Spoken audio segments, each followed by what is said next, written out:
प्रत्येक बातमीतील घटनेच्या वास्तविकतेची तुलना थेट पाहत रहा चांगली अपडेट। खंडेराजुरी येथे राजे उमाजी नाईक यांची पुण्यतिथी अत्यंत उत्साहात आणि भावनिक वातावरणात साजरी करण्यात आली। या कार्यक्रमास परिसरातील ग्रामस्थ, नागरिक व कार्यकर्त्यांची मोठ्या संख्येने उपस्थिती लाभली होती। राजे उमाजी नाईक यांच्या कार्याचा आणि त्यांच्या समाज हितासाठीच्या योगदानाचा यावेळी उपस्थित मान्यवरांनी गौरव केला। कार्यक्रम प्रसंगी बोलताना तानाजीराव पाटील यांनी राजे उमाजी नाईक यांचे कार्य अत्यंत मोठे व प्रेरणादायी असल्याचे सांगितले।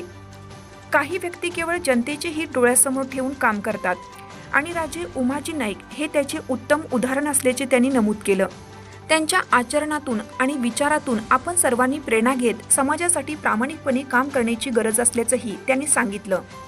याचवेळी एरंडोली जिल्हा परिषद गटातून भारतीय जनता पार्टीकडून निवडणूक लढवत असलेल्या जयश्रीताई तानाजीराव पाटील यांनी उपस्थितांना संबोधित केले। त्यांनी सांगितलं की सर्वांनी ठाम भूमिका घेत विकासाच्या पाठीशी उभे राहिले पाहिजे।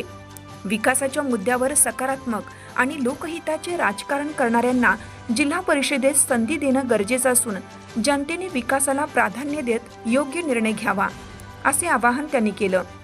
तसेच एरंडोली पंचायत समिती गणाच्या उमेदवार मनीषा रामगोंडा पाटील या देखील ही निवडणूक लढवत असून विकासाभिमुख विचारधारेतून त्या जनतेसमोर जात असल्याचे यावेळी सांगण्यात आले। या कार्यक्रमानंतर खंडेराजुरी गावात विविध ठिकाणी भेटी देत प्रचार करण्यात आला। या प्रचार दौऱ्याला नागरिक व मतदारांचा उत्स्फूर्त प्रतिसाद मिळाला। ठिकठिकाणी ग्रामस्थांनी उमेदवारांशी संवाद साधत आपली मते व्यक्त केली। एकूणच या पुण्यतिथी कार्यक्रमासह प्रचार दौऱ्यामुळे परिसरात उत्साहाचे वातावरण निर्माण झाले होते।